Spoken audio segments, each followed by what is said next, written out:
Hi hello ನಮಸ್ಕಾರ ಸ್ನೇಹಿತರೆ. ಕೊನೆಗೂ ಕೂಡ ಇಲ್ಲಿ ರಿಸೆಪ್ಷನ್ ಏನು ಆಯಿತು, ಆದರೆ ಮದುವೆ ಮನೆಯಲ್ಲಿ ಮತ್ತೊಂದು ಮಹಾರಾಧ ಅಂತ ನಡೆದೇ ಬಿಡುತ್ತಾ.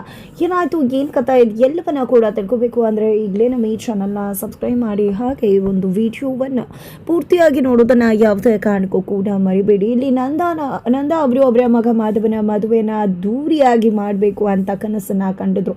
ಅದೇ ರೀತಿಯಾಗಿ ಅದ್ದೂರಿಯಾಗಿ ಮಾಡ್ತಿದ್ದಾರೆ ಕೂಡ. ಅವರಿಗೆ ಒಂದು ಚೀಟಿ ದುಡ್ಡು ಬರಬೇಕಾಗಿತ್ತು, ಅದನ್ನು ನೆಚ್ಕೊಂಡಿದ್ದಂಥ ನಂದ ಅವರಿಗೆ ದೊಡ್ಡ ಆಘಾತನೇ ಉಂಟಾಗ್ತದೆ. ಅಲ್ಲಿ ಫ್ಲಾಟ್ ಡೆಕೋರೇಷನ್ ಅವರು ಕೂಡ ಯಾವುದೇ ರೀತಿಯಲ್ಲೂ ಕೂಡ ಕೆಲಸ ಮಾಡೋದಕ್ಕೆ ಮುಂದಾಗ್ತಿಲ್ಲ. ಬಿಕಾಸ್ ಜಸ್ಟ್ ಟೋಕನ್ ಅಡ್ವಾನ್ಸ್ ಕೊಟ್ಟಿಲ್ಲಾಗಿ ಇಷ್ಟೇ ಮಾಡೋದು, ಮತ್ತೆ ಮುಂದೆ ಮಾಡುವುದಿಲ್ಲ. ಮಾಡಬೇಕು ಅಂದರೆ 50% ಅಮೌಂಟನ್ನು ಕೊಡಬೇಕಾಗತ್ತೆ ಅಂತ ಒಂದು ಫ್ಲವರ್ ಡೆಕೋರೇಷನ್ ಅವರು ಹೇಳ್ತಿದ್ದಾರೆ, ಗಲಾಟೆ ಮಾಡ್ತಿರ್ತಾರೆ. ನನ್ನ ಮಗ ಬರ್ತಾನೆ, ಖಂಡಿತ ಕೊಡ್ತೀನಿ ಅಂತ ನಂದ ಅವರು ಹೇಳೋದಕ್ಕೂ ಅಲ್ಲಿಗೆ ಕೇಶವ ಬರೋದಕ್ಕೂ ಒಂದೇ ಆಗತ್ತೆ. ಕೇಶವ ಬಂದಿದ್ದೆ ದುಡ್ಡಿಲ್ಲಿ ಅಂತ ಹೇಳಿ ನಂದವರು ಕೇಳಿದಾಗ, ಇಲ್ಲಪ್ಪ ದುಡ್ಡು ನೀವು ಮೋಸ ಹೋಗ್ಬಿಟ್ರಿ, ಚೀಟಿ ಕಟ್ಟಿರೋ ಅವರು ಎಲ್ಲರೂ ಕೂಡ ಮೋಸ ಹೋಗಿದ್ದಾರೆ, ಅಲ್ಲಿ ದೊಡ್ಡ ಗಲಾಟೆನೇ ಆಗ್ತದೆ, ಅವರು ದುಡ್ಡನ್ನು ಎತ್ಕೊಂಡು ನೆನ್ನೆನೆ ಹೊರಟು ಬಿಟ್ಟಿದ್ದಾರೆ ಅಂತ ಹೇಳಿ ಕೇಶವ ಹೇಳಿದಾಗ ಕುಸಿದು ಹೋಗ್ಬಿಡ್ತಾರೆ. ನಂದ ಅವರು ಎದೆ ಇಟ್ಕೊಂಡು ಬಿಡ್ತಾರೆ. ಆದರೆ ಇಲ್ಲಿ ಫ್ಲಾಟ್ ಡೆಕೋರೇಷನ್ ಅವ್ರು ಮಾತ್ರ ತುಂಬ ಚೆನ್ನಾಗಿ ನಾಟಕ ಮಾಡ್ತಾರೆ. ಎಲ್ಲ ಫ್ಯಾಮಿಲಿಯಲ್ಲಿ ಒಬ್ಬರು ತುಂಬ ಚೆನ್ನಾಗಿ ಆ್ಯಕ್ಟ್ ಮಾಡುವಾಗಿದ್ರೆ, ಆದರೆ ಇಡೀ ಕುಟುಂಬನೇ ತುಂಬ ಚೆಂದ ಆ್ಯಕ್ಟ್ ಮಾಡ್ತಿರಲ್ರಿ. ಈಗ ತಾನೇ ಯಪ್ಪ ಹೇಳೋದು ನನ್ನ ಮಗ ಚೀಟಿ ದುಡ್ಡನ್ನು ತೊಗೊಂಡು ಬರ್ತಾನೆ ಕೊಡ್ತೀನಿ ಅಂತ, ಮಗ ಬಂದು ಹೇಳೋದು ಅವ್ರು ದುಡ್ಡನ್ನೇ ತೊಗೊಂಡು ಹೋಗ್ಬಿಟ್ಟಿದ್ದಾರಂತ. ಎಲ್ಲಿಂದ ಕಲ್ತಿದ್ರ ಈ ನಾಟಕನೆಲ್ಲ ಅಂತ ಹೇಳುವುದಕ್ಕೂ ಈ ಕಡೆ ಮೀನಾ ಮತ್ತು ಗಿರ್ಜಮ್ಮ ಎಲ್ಲರೂ ಕೂಡ ಶಾಕ್ ಆಗ್ತಿದ್ದಾರೆ. ಇಡೀ ಜನಗಳು ಎಲ್ಲರೂ ಕೂಡ ಸೇರ್ಕೋತಾರೆ. ಜೊತೆಗೆ ಅಲ್ಲಿರ್ತಕ್ಕಂತಹ ಬೀಗರು ಕೂಡ ಅಲ್ಲಿಗೆ ಬರ್ತಾರೆ. ಪ್ರಿಯಾ ತಂದೆ ತಾಯಿ ಪ್ರಿಯಾ ಎಲ್ಲರೂ ಕೂಡ ಇದ್ದಾರೆ. ಈ ಕಡೆ ಕೇಶವಂಗೆ ಫುಲ್ ಕೋಪ ಬಂದ್ಬಿಡುತ್ತೆ. ಆತನ ಮಾತು ಕೇಳಿ ಹೋಗಿ ಹೊಡೆಯೋಕೆ ಮುಂದಾಗ್ಬಿಡ್ತಾನೆ. ಅಷ್ಟರಲ್ಲಿ ಇಲ್ಲಿ ನಂದನ್ ಅವರು ಬಿಟ್ಬಿಡು ಕೇಶವ ಅಂತ ಹೇಳ್ತಾರೆ. ನಂತರ ಫ್ಲಾಟ್ ಡೆಕೋರೇಷನ್ ಅವರು ಅಲ್ಲಿರ್ತಕ್ಕಂಥ ಎಲ್ಲರನ್ನ ಕೂಡ, ಅಡುಗೆಯವರು, ಚೌಟ್ರಿ ಅವರು ಎಲ್ಲರನ್ನ ಕೂಡ ಅಲ್ಲಿ ಕರೀತಾರೆ. ಫೋಟೋಗ್ರಾಫರ್ ಸಮೇತವಾಗಿ ಎಲ್ಲರೂ ಕೂಡ ಬರ್ತಾರೆ. ನೋಡಿ, ಖಂಡಿತ ಈ ಮನುಷ್ಯನ ನಂಬ್ಕೊಂಡು ನೀವು ದುಡ್ಡು ಇಸ್ಕೊಳ್ದೆ ಕೆಲಸ ಮಾಡಿದ್ರೆ ಖಂಡಿತ ನಮಗೆ ದುಡ್ಡು ವಾಪಸ್ ಬರೋದಿಲ್ಲ. ಈ ಮನುಷ್ಯನ ಹತ್ರ ದುಡ್ಡೇ ಇಲ್ಲ, ಕೆಲಸ ಮಾಡಿಕೊಂಡು ಕೈ ಎತ್ತಬೇಕು ಅಂತ ಅಂದ್ಕೊಂಡಿದ್ದಾನೆ. ಖಂಡಿತವಾಗ್ಲೂ ಯಾರೂ ಕೂಡ ಕೆಲಸ ಮಾಡಬೇಡಿ, ಎಲ್ಲೆಲ್ಲಿ ಇಟ್ಟಿದ್ರು ಅಲ್ಲಲ್ಲಿ ಬಿಟ್ಬಿಡಿ ಅಂತ ಹೇಳಿ ಫ್ಲವರ್ ಡೆಕೋರೇಷನ್ ಅವರು ಹೇಳ್ತಾರೆ.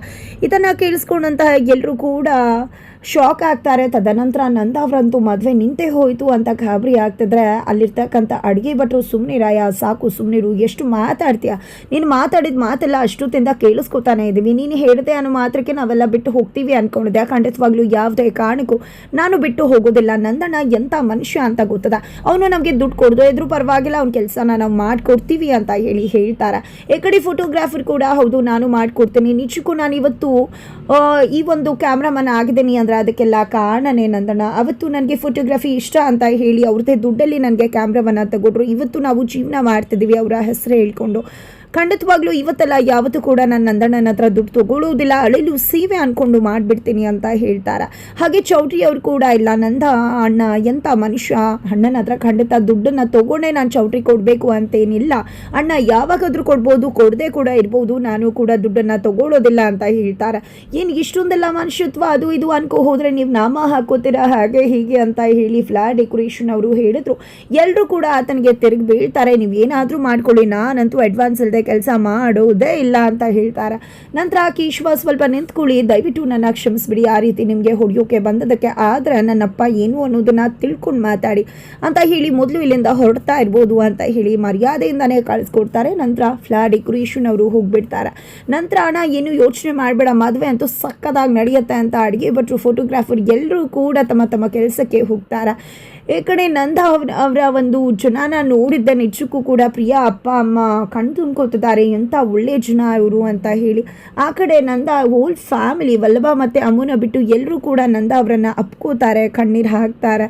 ತದನಂತರ ಇಲ್ಲಿ ಪ್ರಿಯಾ ತಂದೆ ತಾಯಿ ಎಷ್ಟು ಒಳ್ಳೆ ಜನ ಅಲ್ವಾ ನಂದ ಅವರು, ಕಾದು ಇದೆ ಖಂಡಿತವಾಗ್ಲೂ ಒಳ್ಳೇದಾಗತ್ತೆ ಅಂತಾರಲ್ಲ, ಇಷ್ಟು ವರ್ಷಗಳ ಕಾಲ ನಮ್ಮ ಪ್ರಿಯ ಮದುವೆ ಆಗದೆ ಇರೋದು ಒಳ್ಳೇದೇ ಆಯಿತು ಅನ್ಸತ್ತೆ. ಎಂಥ ಜನ ಸಿಕ್ಕಿದ್ರು ನಮ್ಮ ಪ್ರಿಯಾಗೆ. ನಿಜಕ್ಕೂ ನಂದ ಅವರು ಎಂಥ ಜನ ಸಂಪಾದನೆ ಮಾಡಿದ್ದಾರೆ. ಅವರು ನಿಜವಾಗ್ಲೂ ಬೀಗರು ಅಂದರೆ ಏನು ಸಾಮಾನ್ಯ ಅಲ್ಲ. ಒಂದು ಎಲೆಕ್ಷನ್ ನಿಂತ್ಕೊಂಡ್ರೆ ಗೆದ್ದೇ ಬಿಡ್ತಾರೆ. ದುಡ್ಡಿಗಿಂತ ಮನುಷ್ಯನೇ ಮುಖ್ಯ ಅಂತ ಹೇಳ್ತಾರೆ ಅಂದರೆ ಎಂಥ ನಂಬಕಸ್ತ, ಎಂಥ ಒಳ್ಳೆ ಮನುಷ್ಯ ಇರಬೇಕು. ನಾನಂತೂ ಮದುವೆ ಆದಮೇಲೆ ಒಂದಿನ ಹೋಗ್ಬಿಟ್ಟು ಎಲೆಕ್ಷನ್ಗೆ ನಿಂತ್ಕೊಳ್ಳಿ ಅಂತಲೇ ಹೇಳಿಬಿಡ್ತೀನಿ ಅಂತ ಹೇಳಿ ಪ್ರಿಯಾ ಹೇಳ್ತಿದ್ದಾಳೆ. ಈ ಕಡೆ ಹೌದು ಹೌದು ಅಂತ ಹೇಳಿ ಅವ್ರ ಯಜಮಾನರು ಕೂಡ ಹೇಳ್ತಾರೆ. ಆದರೆ ಪ್ರಿಯಾ ಮಾತ್ರ ತುಂಬ ಯೋಚನೆ ಮಾಡ್ತಿರ್ತಾರೆ. ಏನು ಯೋಚನೆ ಮಾಡ್ತಿದ್ಯಾ ಮಗಳೇ ನೀನು ಅಂದಾಗ, ಅಯ್ಯೋ ನೀವೇನೇನೋ ಮಾತಾಡ್ತಿದ್ರ, ಅಲ್ಲಿ ಫ್ಲಾಟ್ ಡೆಕೋರೇಷನೇ ಆಗಿಲ್ವಲ್ಲ ಅಂತ ಯೋಚನೆ ಮಾಡ್ತಿದ್ದೀನಿ ಅಂತ ಹೇಳ್ತಾರೆ. ತದನಂತರ ಅತ್ತ ಕಡೆ ನಂದ ಅವರು ರೂಮಲ್ಲಿರ್ತಾರೆ. ಗಿರೀಶ್ ಅವ್ರು ಬಂದಿದ್ದೆ, ಮಕ್ಕಳೆಲ್ಲ ನಿಮ್ಮ ಜೊತೆ ಮಾತಾಡ್ಬೇಕಂತೆ ಅಂತ ಹೇಳ್ತಾರೆ. ಪ್ರತಿ ಮಕ್ಕಳು ಕೂಡ ಧನ್ಯ ಸಮೇತ ಎಲ್ಲರೂ ಕೂಡ ಅಪ್ಪನ ಬಗ್ಗೆ ಹಾಡಿ ಕೊಂಡಾಡ್ತಾರೆ.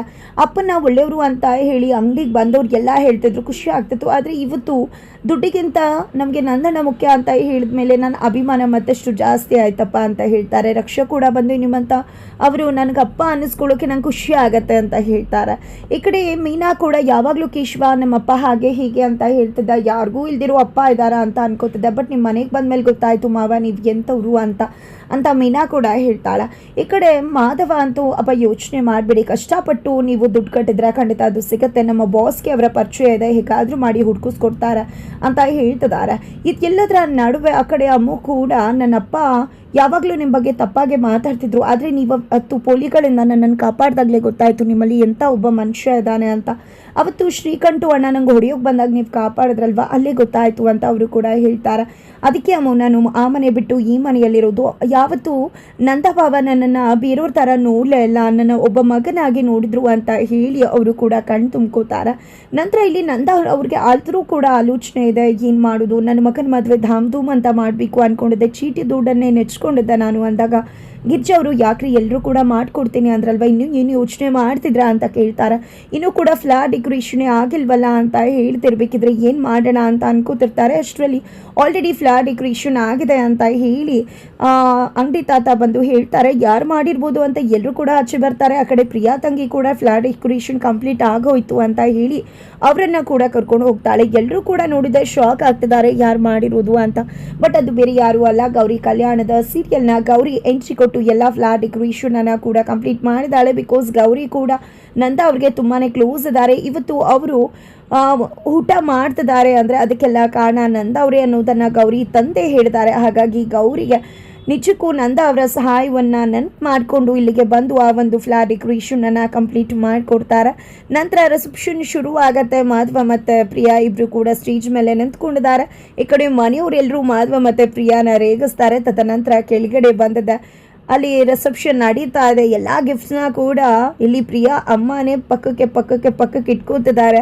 ನಾನು ತುಂಬ ಸೇಫಾಗಿ ಇಡ್ತಾ ಇದ್ದೀನಿ ಅಷ್ಟೇ, ನಮ್ಮ ಕಡೆಯವ್ರು ಗಿಫ್ಟ್ಸ್ ಕೊಡ್ತಿಲ್ಲ ಅಂತ ಯೋಚನೆ ಮಾಡಿಬಿಡಿ ಬಿಗ್ರೆ, ಖಂಡಿತವಾಗ್ಲೂ ದುಡ್ಡೇ ಕೊಡ್ತೀನಿ ಅಂತಿದ್ದಾರೆ. ಅದ್ರಲ್ಲಿ ಫ್ರಿಜ್ಜು, ವಾಷಿಂಗ್ ಮಿಷಿನ್ ಎಲ್ಲ ಕೂಡ ತೊಗೊಂಡ್ಬಿಡ್ಬೋದು ಅಂತ ವೀಣಾ ಹೇಳ್ತಿದ್ದಾಗನೇ ಈ ಕಡೆ ಗಿರೀಶ್ ಅವರು ಆ ರೀತಿ ಏನಿಲ್ಲ, ನಮಗೆ ಜನಗಳ ಮುಖ್ಯ, ಒಳ್ಳೆ ಮನಸ್ಸಿಂದ ಹಾರೈಕೆ ಮಾಡಿದರೆ ಸಾಕು ಅಂತ ಹೇಳಿ ಹಾರೈಸಿದ್ರೆ ಸಾಕು ಅಂತ ಹೇಳಿ ಗಿರಿಜಮ್ಮ ಹೇಳ್ತಾರೆ.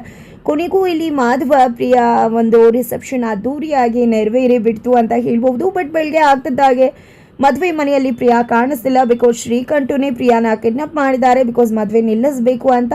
ಇಲ್ಲಿ ಮೀನಾ ಮತ್ತು ಅಮ್ಮು ಇಬ್ಬರು ಕೂಡ ಸೇರಿಕೊಂಡು ಕಿಡ್ನಾಪ್ ಮಾಡಿರೋರಿಗೆ ಸಖತ್ತಾಗಿ ಗುಣ ಆಯಿತು ಪ್ರಿಯಾನ ಕಾಪಾಡಿ ವಾಪಸ್ ಮದುವೆ ಮಂಟಪಕ್ಕೆ ಕರ್ಕೊಂಡು ಬರ್ತಿದ್ದಾರೆ.